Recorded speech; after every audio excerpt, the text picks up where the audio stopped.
जनताको सवाल जनसवाल, जनताले उठाएका आवाजहरू, जनताले उठाएका सवालहरू र सरोकारवाला व्यक्तित्वसँग प्रत्यक्ष रूपमा कुराकानी गर्ने जनसवाल कार्यक्रम हेर्न बस्नुभएका तपाईँलाई सबभन्दा पहिला म श्रीकृष्ण महर्जनको तर्फबाट जोडलपा नमस्कार अनि अभिवादन। अहिले मुलुकका 40% जनता आदिवासीहरूको एउटा उत्सवको यो समय हो, विश्व आदिवासी दिवसको सन्दर्भ।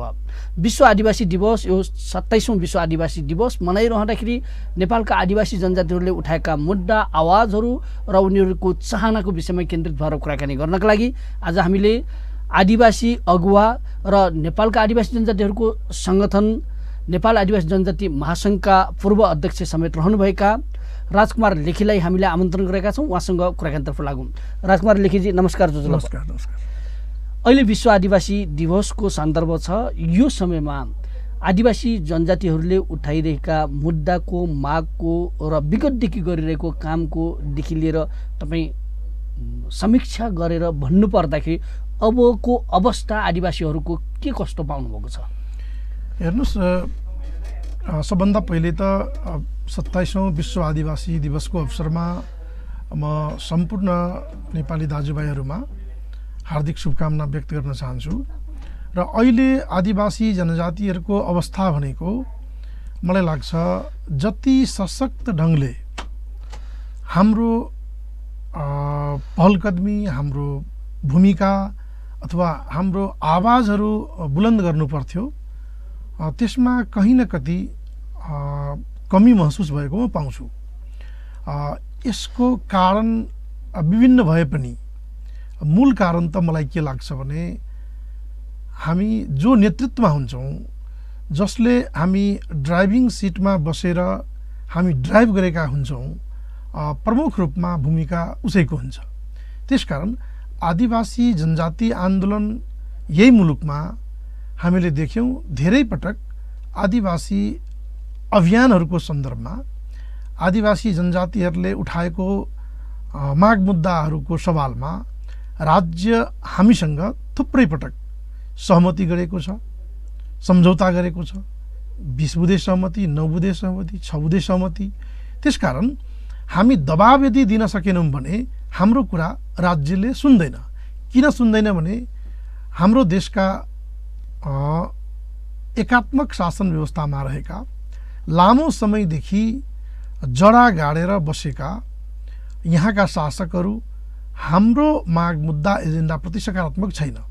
उनीहरू सङ्कुचित छ, सङ्कीर्ण छ। त्यसकारण हामीले निरन्तर घचघिच्याउनुपर्छ, दबाब दिनुपर्छ र निरन्तर हाम्रो अभियानकै माध्यमबाट हामी हाम्रो अधिकार प्राप्त गर्न सक्छौँ। तर यो काम यदि भइरहेको छैन भने हामी समीक्षा गर्नुपर्दछ। यदि हामी सशक्त ढङ्गले आफ्नो भूमिका निर्वाह गर्न सकिरहेका छैनौँ भने हामीले समीक्षा गरेर हामीले त्यसलाई मूल्याङ्कन गरेर हामी सकारात्मक पहलकदमी लिनुपर्छ। हामी पनि राज्य सत्ताकै शासकहरू जस्तो सङ्कीर्ण मानसिकता राख्नु हुँदैन। हामी पनि छलफल सानो दायरामा, सानो एउटा कोठामा मात्रै सीमित नगरेर 40% आदिवासी जनजातिहरूले सुन्ने गरी, यो देशका 3 करोड नेपालीहरूले सुन्ने गरी, देशका विभिन्न कुना काप्चामा, हिमालमा, पहाडमा, तराईमा, भित्री तराईमा हरेक ठाउँमा हाम्रो आवाज बुलन्द गर्नुपर्छ। हाम्रो माग मुद्दालाई हामीले ठिक ढङ्गबाट हामीले बुझाउन सक्नुपर्दछ। यदाकदा हाम्रो माग मुद्दालाई कतिपय पार्टीका नेताहरूले देश टुक्र्याउनेसँग, विखण्डनसँग हैन जोडेर हाम्रो माग मुद्दालाई बदनाम गर्ने गर्छन्। हामीले संघीयता प्राप्त गर्यौं, यद्यपि यो संघीयता हामीले भने जस्तो होइन, पूर्ण संघीयता होइन, अधिकार सहितको संघीयता होइन। तर संघीयता आएपछि के मुलुक टुक्रियो त? 7 वटा प्रदेश हामीले प्राप्त गर्यौं, के मुलुक विखण्डन भयो त? त्यसकारण यो सबै हाम्रो माग मुद्दालाई कमजोर गर्नका निम्ति संघीय शासन प्रणाली, संघीयता, स्वशासन, समावेशीकरण, समानुपातिक समावेशी प्रतिनिधित्व नदिनका निम्ति यो सबै छलछाम थियो, प्रपञ्च थियो, षड्यन्त्र थियो। अहिलेको अवस्था भन्दाखेरि मुलुकमा परिवर्तन भइसकेको छ। तपाईँ जुन बेलामा जनजातिहरूको साझा सङ्गठन नेपाल आदिवासी जनजाति महासङ्घको नेतृत्वमा हुनुहुन्थ्यो। त्यो बेलामा संविधान निर्माणको चरणमा थियो, मलाई सम्झना छ। अहिले संविधान पाइसकेको छ, 7 प्रदेश आइसकेको छ र संहितामा मुलुक गइसकेको छ। राजनीतिक रूपमा पनि संसदमा पनि प्रतिनिधित्वको सवालमा केही ढङ्गबाट सुनिश्चित गरिएको छ यो संविधानले। भन्दाखेरि अब पाउनुपर्ने, अब थप पाउनुपर्ने कुरा के हो त? आदिवासी जनजातिहरूको यो 7 प्रदेशले पुगेन भन्नु खोज्नु भएको हो कि पहिचानको आधारमै प्रदेश बनाउनु पर्छ भन्ने खोजेको हो कि या चाहिँ पूर्ण समानुपातिक रूपमै चाहिँ आवश्यकता छ प्रतिनिधित्व राज्यको सबै तहमा भन्नु खोज्नु भएको हो कि के हो त? हेर्नुहोस्, यदि शासन प्रशासनमा राज्य सत्तामा बस्ने जिम्मेवार व्यक्तित्वहरू, कार्यकारी प्रमुखहरू इमान्दार भएनन् भने, उनीहरू सकारात्मक भएनन् भने, संविधानमा लेखेर मात्रै, ऐन कानुनमा लेखेर मात्रै, संघीयता प्राप्त गरेर मात्रै हामी व्यवहारमा त्यो सबै अधिकार प्राप्त गर्न सक्दैनौँ। संविधान बने तापनि, 7 प्रदेश बने तापनि हामीले मातृभाषा लगायतका अन्य आवाज उठाउँदै आएका माग मुद्दाहरू हाम्रो सम्बोधन भए तापनि त्यो व्यवहारमा देखिनका निम्ति यदि राज्य र शासन प्रशासनमा रहेका मान्छेहरू यदि इमान्दार छैनन् भने त्यो लागू हुन सक्दैन। त्यसकारण हामी देखिरहेका छौँ कि समावेशिताकै सवालमा पनि हाम्रो जुन प्रतिनिधित्व हुनुपर्ने हो, हामीले जुन साधन स्रोतमा हाम्रो पहुँच हुनुपर्ने हो, त्यहाँ हामी सबै पाइरहेको अवस्था हामी देख्दैनौँ। त्यसकारण यो त निरन्तर आवाज उठाउने विषय हो, यो त ऐन कानुनमा पनि निरन्तर लडेर लिने विषय हो। त्यो अवस्था हामी अहिले देखिरहेका छैनौँ। अर्थात् यसो भन्नुको अर्थ के हो भने हामी निरन्तर खबरदारी गरिरहनुपर्छ, आवाज बुलन्द गरिरहनुपर्छ। यदि कहीँ कतै त्रुटि भएको छ भने त्यसलाई तत्कालै सच्याउनका निम्ति हाम्रो तर्फबाट दबाव आवश्यक छ, पहलकदमी आवश्यक छ। हाम्रो आवाज बुलन्द भएन भने यी कुराहरू फेरि सेलाएर जान्छ। यो जुन अहिले 7 प्रदेशको कुरा छ नि, तपाईँहरूको चाहना विपरीत हो यो? होइन, हामीले खोजेको, हामीले चाहेको मोडेलमा गएन।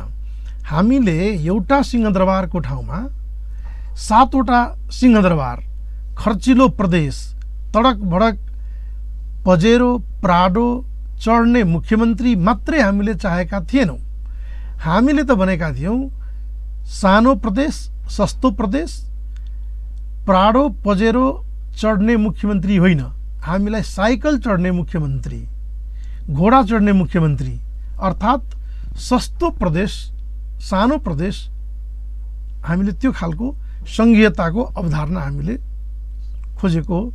तर त्यसको सट्टा संघीयतालाई बदनाम हुने गरी, संघीयता नचल्ने गरी खर्चिलो महँगो खालको एउटा सिंहदरबारको ठाउँमा 7 वटा सिंहदरबार बनाउने गरी खालको त्यो खालको संघीयता बनाउने काम भयो। अर्थात् यसलाई सच्याउनु जरुरी छ। यो संघीयतालाई ट्र्याकमा ल्याउनका निम्ति, आत्मनिर्भर प्रदेश बनाउनका निम्ति हामी जनस्तरबाटै, हामी स्थानीय जनताले नै कसरी संघीयतालाई धान्न सक्छौँ, हामी केन्द्रको भरमा नपरेर, हामी सिंहदरबारको भर नपरेर हाम्रो प्रदेश आफै कसरी आत्मनिर्भर बनाउन सक्छौँ, हामी त्यो मोडेलमा जानुपर्छ। हामी धेरै खर्चिलो प्रदेश किन बनाउने? हामी धेरै प्रशासन यन्त्र, फजुल खर्च, होइन, जम्बो टोली, त्यो खालको हामी संघीयता हामीले खोजेका होइनौँ। यसको अर्थ चाहिँ धेरै प्रदेशहरू बनाउनु चाहनु तपाईँहरूको? आवश्यकता अनुसार धेरै प्रदेश बन्यो भने पनि त्यसलाई अन्यथा लिनु हुँदैन। आवश्यकता अनुसार 20 वटा प्रदेश, 25 वटा प्रदेश, होइन, यदि आवश्यक छ भने त त्यसमा हामी सङ्कुचित भन्नु हुँदैन। मैले अघि नै भने कि हामी केन्द्रको भर किन पर्ने? केन्द्रले हामीलाई खर्च दिन्छ अनि प्रदेश चलाउने, यो त पुरानै मोडेल भयो, यो त एकात्मकै मोडेल भयो। अर्थात् जसरी केन्द्रमा साधन स्रोतमा केही व्यक्तिहरूको हालीमुहाली बाँडी चुडी खाने चलन छ, भ्रष्टाचार गर्ने चलन छ, यही मोडेल भयो। त्यसकारण हाम्रो अवधारणा के हो भने नेपाली मोडेलको संघीयता, अर्थात् आदिवासी जनजातिहरूले चाहेको सङ्घीयता सुशासन कस्तो हो भने आत्मनिर्भर विकास निर्माणका निम्ति तडक भडक होइन, सस्तो सानो र धेरैवटा प्रदेश यो नै समाधान हो भन्ने मलाई लाग्छ। अहिले मुलुकमा भन्दाखेरि चाहिँ तपाईँको भाषाको हिसाबले जातीय हिसाबले चाहिँ सयौँवटा भाषा सयौँवटा जातिहरू छन्। आदिवासी जनजाति मात्रै भन्यो भने 50 भन्दा बढी छन्। सबैलाई प्रदेश दिएर सम्भव हुन्छ र? यदि त्यसो लाग्छ भने, यदि त्यो सम्भव छैन भने सरकारले, राज्यले, संविधान सभाले सबैले स्वीकार गरेको र सरकारले आफैले बनाएको राज्य पुनर्संरचना आयोगले दिएको प्रतिवेदनको आधारमा, राज्य पुनर्संरचना आयोगले सल्लाह दिएको आधारमा कतिवटा सानो प्रदेश सस्तो प्रदेश सम्भव छ, त्यो मोडेलमा गए भो ठिक छ। आदिवासी जनजातिले भने अनुसारकै यतिवटा प्रदेश यदि उनीहरूलाई चित्त बुझ्दैन भने सरकार आफैले बनाएको राज्य पुनर्संरचना आयोगको सल्लाह बमोजिम गरे भयो। एकैचोटि 25वटा नबनाउनुहोस्, तपाईँ 12वटा 15वटा 20वटाबाट सुरु गर्नुहोस्, त्यसले समाधान दिन्छ भने अरू बढाउनुहोस्। यो प्रदेश बनाउने सवाल अहिले भन्ने हो भने नेपालको संविधान अनुसार त सम्भव छैन। यदि त्यो गर्ने हो भने संविधान त संशोधन गर्नुपर्छ। संशोधन गर्ने फेरि चाहिँ यी राजनीतिक दलहरूले गर्नुपर्ने हुन्छ, 2/3 बहुमतले गर्नुपर्ने हुन्छ।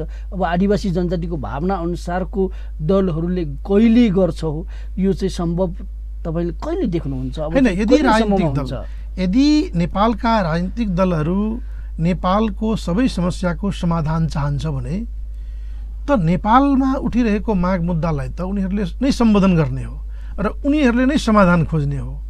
यदि आदिवासी जनजातिहरू यही देशका नागरिक हुन् भने, यदि दलितहरू, मुस्लिमहरू, मधेसीहरू अथवा कुनै पनि समुदाय जो नेपाली नागरिक हो र जसले आफ्नो आवाज बुलन्द गरिरहेको छ भने उसको माग मुद्दालाई सम्बोधन गर्नका निम्ति यदि संविधान संशोधन गर्नुपर्छ भने 1 पटक 2 पटक 3 पटक 5औं पटक सम्बोधन गर्नका निम्ति, संविधान संशोधन गर्नका निम्ति कन्जुसे गर्नु हुँदैन। किनभने संसारका अन्य मुलुकमा पनि, छिमेकी मुलुक भारतमै पनि आज यतिका दिन भयो एउटै संविधानले भारत चलिरहेको छ र त्यो संविधानमा धेरै पटक संशोधन भएको छ। अन्य मुलुकमा संविधानमा संशोधन हुन सक्छ भने, जनताका समस्यालाई सम्बोधन गर्न सकिन्छ भने हाम्रो मुलुकमा किन नहुने? हामी जनताप्रति यदि संवेदनशील छौँ, हामी उत्तरदायित्व यदि वहन गर्छौँ भने संविधान संशोधनको पक्षमा संकुचित धारणा राख्नु हुँदैन। यो संविधान संशोधनको कुरा एकातिर छ, अर्को कुरा गर्ने हो भने यही संविधानमा भएका अधिकारहरूको सवालमा आदिवासी जनजातिहरूले ठिक ढङ्गबाट कुरा लान सकेन, प्रयोग गर्न सकिरहेको अवस्था छैन भन्ने कुरा छन्। जस्तो संविधानमा त सांस्कृतिक क्षेत्र, स्वायत्त क्षेत्र, संरक्षित क्षेत्र, विशेष क्षेत्रको कुरा उल्लेख गरिएको छ। यो आदिवासी जनजातिको सवालमा हो, तर यो व्यवहारमा लागू भइरहेको छैन। यो कुरा पनि आदिवासी जनजातिहरूले भन्न सकिरहेको छैन, यो चिज पनि लिएर व्यवहारमा प्रयोग गर्न सकिरहेको छैन भन्नुहुन्छ। यसलाई के भन्नुहुन्छ तपाईँ? हेर्नुहोस्, आदिवासी जनजातिहरूको सवालमा मलाई लाग्छ काठमाडौँमा 1, 2, 4, 10वटा कार्यक्रम मात्रै गरेर पुग्दैन। 40% आदिवासी जनजातिहरूले यो देशका लगभग 3 करोड नेपाली नागरिकलाई बुझ्ने गरी हाम्रो माग मुद्दा एजेन्डा यो हो, हामी यो भन्न खोजेका छौँ, हाम्रो यो अधिकारको सम्बोधन यसरी हुनुपर्छ भनेर हामीले देशका विभिन्न भागहरूमा, कुना काप्चामा, ताप्लेजुङदेखि दार्चुलासम्म, इलामदेखि कैलालीसम्म, हिमालदेखि पहाडसम्म, तराईसम्म हामीले धेरै ठाउँमा आदिवासी जनजातिहरूकै सङ्गठनको अगुवाईमा नेपाल आदिवासी जनजाति महासङ्घ लगायतका विभिन्न सङ्गठनहरूको अगुवाईमा हामीले निरन्तर छलफल, बहस, अन्तर्क्रिया, प्रशिक्षण, गोष्ठी, सभा, सम्मेलन, राजनीतिक सम्मेलन, राष्ट्रिय भेला मार्फत आवाज बुलन्द गर्नु सक्नुपर्छ र राज्यलाई दबाब दिएर राज्यसँग, सरकारसँग, राजनीतिक दलहरूसँग निरन्तर संवादका माध्यमबाट आफ्नो कुरा हामीले राख्न सक्नुपर्छ। यसो हुन सक्यो भने मलाई लाग्छ हाम्रो माग मुद्दा सम्बोधन नहुने कुरा छैन। आजभन्दा 30-40 वर्ष अगाडि, अर्थात् यसो भनौँ 2047 सालभन्दा अगाडि हामी मातृभाषामा कुरा गर्दा अन्य समुदायका मान्छेहरू हाँस्थे। हामी बस चढ्दा, टेम्पोमा चढ्दा, माइक्रोमा चढ्दा, हामी सार्वजनिक कुनै पनि साधनमा हामी यात्रा गर्दा, हामी थारू भाषामा कुरा गर्दा, नेवारीमा कुरा गर्दा, तामाङ भाषामा कुरा गर्दा मान्छेहरू हाँस्थे। तर आज हामी गौरवका साथ भन्छौँ कि यो देशमा हाम्रो पनि भाषाको अस्तित्व छ, हाम्रो मातृभाषा यो हो। हामी निर्धक्क साथ आज सरकारी कार्यालयदेखि लिएर हामी यत्र तत्र सर्वत्र आफ्नो मातृभाषामा कुरा गर्न पाएका छौँ, संवाद गर्न पाएका छौँ। त्यसकारण यो त निरन्तर हामीले उठाइराख्नुपर्ने विषय हो। तपाईलाई समस्या छ भने तपाईले उठाउनुपर्छ, मलाई समस्या छ भने मैले उठाउनुपर्छ। यो राज्यले उठाइदिँदैन। त्यसकारण हामीले सशक्त आवाज उठाउनुपर्छ र राज्यलाई दबाब दिएर सम्बोधन गराउनुपर्छ। यो बिचमा चाहिँ यो आदिवासी जनजातिहरूको आवाज उठाउने सङ्गठन भन्दाखेरि चाहिँ जनजाति महासङ्घ लगायतका सङ्गठन, जातीय सङ्गठनहरू हुन्। ती सङ्गठनहरू स्वयं चाहिँ राजनीतिक पार्टीका कार्यकर्ताले चलाउने भयो, राजनीतिक पार्टीको टिकट लिएर चाहिँ चुनावमा उठ्नुपर्ने भयो। त्यो भएको कारणले चाहिँ ती सङ्गठनहरूले चाहिँ आवाज जे उठाउनु पर्ने, जुन कुरा गर्नुपर्ने, जे काम गर्नुपर्ने गर्न सकिरहेको छैनन् भन्ने कुरा पनि आइरहेका छन्। एक ढङ्गको थरीको चाहिँ आरोप पनि छ। यसलाई के भन्नुहुन्छ तपाईँ? यदि यसो हो भने यसलाई म सङ्कीर्णता भन्छु, यसलाई म कुण्ठा भन्छु। हामी कुनै पनि पार्टीमा, कुनै पनि दलमा रहेर पनि हामी साझा आवाज, आफ्नो पीड मार्कालाई हामीले उठाउन सक्नुपर्दछ। मेरै कुरा गर्नुहोस्, म पनि 35 वर्ष 36 वर्षदेखि त कुनै दलमै थिएँ, कुनै दलमै छु, कुनै पार्टीमै छु। विद्यार्थी सङ्गठन, युवा सङ्गठन लगायतका थुप्रै सङ्घ सङ्गठनमा काम गरेर नेपाल आदिवासी जनजाति महासङ्घमा काम गर्दा होस् वा थारू कल्याणकारिणी सभाको नेतृत्व गर्दा होस्, म त आफ्ना माग मुद्दा एजेन्डाहरू त राज्यका सामु त उठाउने प्रयास गरेँ। त्यसकारण आदिवासी जनजातिहरूको कुरा उठाउँदैमा पार्टीले हामीलाई गलत नजरले हेर्छ अथवा हाम्रो मूल्याङ्कन गर्दैन, हामीलाई अवसर दिँदैन, यो जुन कुण्ठा छ, यो जुन सङ्कीर्णता छ, यसलाई आदिवासी जनजाति नेतृत्वहरूले त्याग्नुपर्छ, त्याग्न सक्नुपर्छ र सशक्त ढङ्गले आदिवासी जनजातिको नेतृत्व गर्ने सङ्घ संस्था र व्यक्तित्वहरूले साझा सवालमा साझा धारणा बनाएर सशक्त आवाज उठाउनु पर्दछ। कुनै पार्टीको सदस्य हुँदैमा मैले यो आवाज उठाउनु हुँदैन, मैले यो कुरा राख्नु हुँदैन, मैले यो माग मुद्दाको बारेमा मैले छलफल अन्तर्क्रियामा भाग लिनु हुँदैन अथवा सशक्त आवाज बुलन्द गर्नु हुँदैन भन्ने खालको जुन एउटा सङ्कीर्णता र कुण्ठा छ, यो बुझाइ गलत बुझाइ हो। यसलाई आदिवासी जनजातिहरूले पनि सङ्कीर्णताको आँखाबाट हेर्नु हुँदैन। भन्दाखेरि यो थारू आन्दोलनको उपलब्धिलाई चाहिँ स्वीकार गर्नुपर्छ, थारू आयोग बनाइएको भन्ने कुरा आदिवासी जनजातिले पनि, अन्य आदिवासी जनजातिहरूले पनि हजुर अन्यथा लिनु भएन भन्ने कुरा तपाईँको भनाइ? हजुर, मलाई त्यस्तै लाग्छ। किनभने यदि आदिवासी जनजातिहरूले पनि मधेसीकरणको सवालमा मधेसी पार्टीहरूले जति बेला स्वायत्त मधेस प्रदेश र थारू पनि मधेसी नै हुन् भन्ने जुन एजेन्डा लिएर आयो, त्यति बेला यदि आदिवासी जनजाति महासङ्घले नै अगुवाई गरेर यसको समाधान गरेको भए त थरुहट आन्दोलनको आवश्यकता हुने थिएन। र थरुहट आन्दोलन नभएको भए थारू आयोग लगायतका विभिन्न कुराहरू, विभिन्न उपलब्धिहरू आदिवासी जनजाति महासङ्घकै तर्फबाट, आदिवासी जनजाति समुदायकै तर्फबाट त्यसको समाधान हुन सक्थ्यो। तर त्यसो हुन सकेन। थरुहट आन्दोलन एउटा आफ्नो अस्तित्वका साथ अगाडि आयो, जुन अहिले मलाई लाग्छ 14-15 वर्षदेखि अहिले पनि निरन्तर कुनै न कुनै रूपमा थरुहट आन्दोलन जारी छ, निरन्तर जारी छ। त्यसकारण यसको एउटा उपलब्धिको रूपमा त्यो आएको हो। थरुहट आन्दोलन, थरुहटको सवालको कुरा गर्दाखेरि एकजना थारू सांसद अहिले पनि जेलमा हुनुहुन्छ, जुन चाहिँ अहिले देखिरहेको छ। यो सिन हेर्दाखेरि एकजना सांसद जेलमा, थारूको मुद्दा, थारूको मत लिएर आएको त्यसको थारू समुदायको प्रतिनिधित्व संसदमा अहिले पनि छैन। यो विषयलाई लिएर तपाईँहरू के भन्नुहुन्छ? यो विषयमा थारूले मात्रै आवाज उठाइरहेको छ कि आदिवासी जनजातिले यो विषयमा चाहिँ खासै चासो दिएको छैन कि के छ? हेर्नुहोस्, अब यो रेशमजीको सवालमा जुन प्रसङ्ग ल्याउनु भयो, रेशमजी लगायत थुप्रै थारू साथीहरू थरुहट आन्दोलनको क्रममा सैकडौँ थारूहरू थुनामा, त्यसपछि हिरासतमा र प्रवासमा उनीहरू कष्टकर जीवन बिताउन बाध्य छन्। हजारौँ थारूहरू थरुहट आन्दोलनको क्रममा राज्यबाट नरसंहार भएपछि विस्थापित हुनु परेको अवस्था सबैको सामु छर्लङ्गै छ।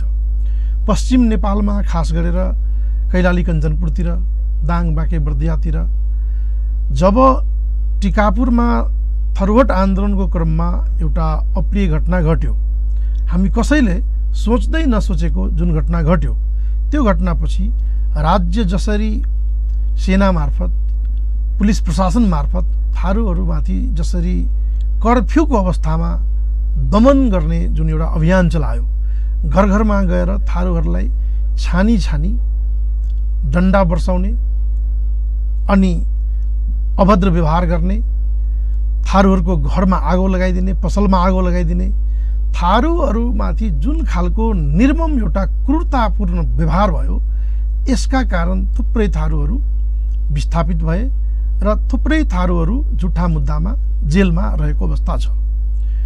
यो त वास्तवमा राज्य विभेदकारी भएको यो त प्रष्ट प्रमाणै हो। हामीले भन्यौँ दोषीलाई कारबाही हुनुपर्छ, तर थारू नै दोषी हो भनेर बिना प्रमाण तपाईँ यो कुरा गर्न पाउनुहुन्न। सरकारलाई हामीले दबाब दियौँ, सरकारले आफै लाल आयोग गठन गर्यो। यदि सरकार आफैले गठन गरेको लाल आयोगको प्रतिवेदन 6 वर्षसम्म लुकाएर बस्छ, 5 वर्षसम्म लुकाएर बस्छ भने यसले के प्रमाणित गर्छ भने सरकारले आफैले बनाएको लाल आयोगको प्रतिवेदन त्यो सार्वजनिक नगर्नुको पछाडि कुनै रहस्य छ, कुनै षड्यन्त्र छ। अर्थात् प्रतिवेदन जे आयो त्यो प्रतिवेदन यदि सार्वजनिक गरियो भने, थारूहरू यदि निर्दोष देखियो भने हामी अप्ठ्यारो स्थितिमा पर्छौँ भन्ने ठानेर सायद सरकारले लाल आयोगको प्रतिवेदन यत्रो वर्ष भयो सार्वजनिक गर्न चाहिरहेको छैन। त्यसकारण यसबाट बुझिन्छ कि सरकार पूर्वाग्रही छ। सरकार थारूप्रति पूर्वाग्रही भएकै कारण आज यो अवस्था छ। हामीले हाम्रा साथीहरूले, जो साथीहरू आन्दोलनको क्रममा, आन्दोलनको नाममा आज जेलमा छन्, थुनामा छन्, उहाँहरूले न्याय नपाएको कारण यही हो। अन्तमा एउटा कुरा बताइदिनुहोस् न, अब चाहिँ विश्व आदिवासी दिवस, थारूको पनि कुरा गऱ्यौँ, हामी आदिवासी जनजातिको मुद्दा लगायतका कुरा गऱ्यौँ। यो 27औं विश्व आदिवासी दिवस मनाइरहँदाखेरि, विश्वभरिका आदिवासीहरूले विश्व आदिवासी दिवस मनाइरहँदाखेरि, नेपालका 40% आदिवासीहरूले यो दिवस मनाइरहँदाखेरि, यो समयमा अब यो दिवस सँगसँगै आदिवासी जनजातिहरूले गर्नुपर्ने कुरा, सुझाव र तपाईँको राज्य सञ्चालन गर्ने राज्यका प्रमुख व्यक्तिहरू, राजनीतिक दलकाहरूले गर्नुपर्ने के सुझाव दिनुहुन्छ?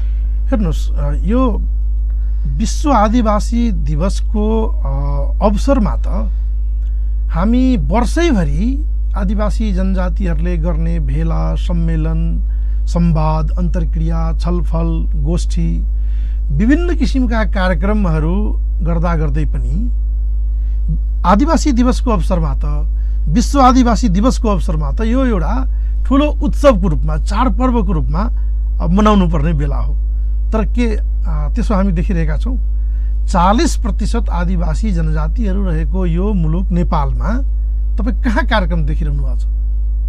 अहिले धरानका साथीहरूले, विराटनगरका साथीहरूले, झापाका, इलामका, ताप्लेजुङका, डडेलधुराका, कैलाली कञ्चनपुरका, होइन, चितवन नवलपरासीका, दाङका साथीहरूले, अथवा सोलुखुम्बुका साथीहरूले, ओखलढुङ्गाका साथीहरूले सबैले अहिले हर्षोल्लासका साथ मनाउनु पर्ने बेला हो यो, तर हामी त कहीँ पनि देखिरहेका छैनौँ त्यो खालको एउटा उल्लासमय वातावरणमा 27औं विश्व आदिवासी दिवस मनाइरहेको अवस्था त म देखिरहेको छुइनँ। होला काठमाडौँमा एकाध कार्यक्रम गर्ने त्यो तयारी साथीहरूको होला, तर के त्यतिले पुग्छ? 40% आदिवासी जनजातिले थाहा पाउनुपर्ने दिन हो कि होइन यो 9 अगस्त विश्व आदिवासी दिवस? यो त 40% आदिवासी जनजातिको अगुवाईमा सिङ्गो मुलुकले नै थाहा पाउनुपर्ने यो अवसर बन्नुपर्छ कि पर्दैन? त्यसकारण मलाई लाग्छ हामी समीक्षा पनि गर्नुपर्छ। हामी कहाँ छौँ, हामी के गरिरहेका छौँ, अबको आगामी दिनको कार्ययोजना के हुनुपर्छ? यो त हामीले वर्षको एक दिन गर्ने मात्रै होइन नि। अभियान आदिवासी जनजातिहरूको एजेन्डा यो त वर्षैभरि हामीले छलफल गर्ने विषय हो र त्यो विषयलाई वर्षमा एक दिन विश्व आदिवासी दिवसको दिन विशेष अवसरको रूपमा यसलाई हामीले सदुपयोग गर्नुपर्थ्यो, त्यो हामीले पाइरहेका छैनौँ। यसको लागि अब चाहिँ राज्य पक्षबाट चाहिँ राजनीतिक दलको तर्फबाट के गर्नु पर्ला त? हेर्नुहोस्, राज्य त मलाई लाग्छ हामीसँग त्यति सकारात्मक छैन। उनीहरू अहिले पनि आदिवासी जनजातिहरूको नाम लिने बित्तिकै यो त देश टुक्र्याउने शक्ति, यो त विखण्डन गर्ने शक्तिको रूपमा उनी हेर्छन्। त्यसकारण मलाई लाग्छ राज्यसँग हामी धेरै अपेक्षा नगरौँ। हामी आफू कुन ठाउँमा छौँ, हामी कति दबाब दिन सक्छौँ, हामी आफ्नो आवाजलाई ठिक ढङ्गले सकारात्मक ढङ्गले कति उनीहरूलाई बुझाउन सक्छौँ त्यसमा निर्भर छ। हामी जति उनीहरूसँग डायलग गर्छौँ, संवाद गर्छौँ, अन्तर्क्रिया गर्छौँ, त्यति मलाई लाग्छ हामी आफ्नो कुरालाई उजागर गर्न सक्छौँ, बुझाउन सक्छौँ। अनि मात्रै सरकार या राजनीतिक दल या कुनै पनि अन्तर्राष्ट्रिय जगत, अन्तर्राष्ट्रिय समुदाय हाम्रो माग मुद्दाप्रति त्यति नै सकारात्मक हुन्छ र उपलब्धि हामी हासिल गर्न सक्छौँ। राजकुमार लेखीजी, तपाईँ समय दिनुभयो, यदि धेरै आदिवासी जनजातिको विषयमा कुरा राखिदिनु भयो, जुन विश्व आदिवासी दिवससँग सन्दर्भसँग जोडिएर यदि धेरै कुरा बताउनु, यसको लागि धन्यवाद। नमस्कार। धन्यवाद श्रीकृष्णजी, मेरो तर्फबाट पनि तपाईँलाई धेरै धेरै धन्यवाद।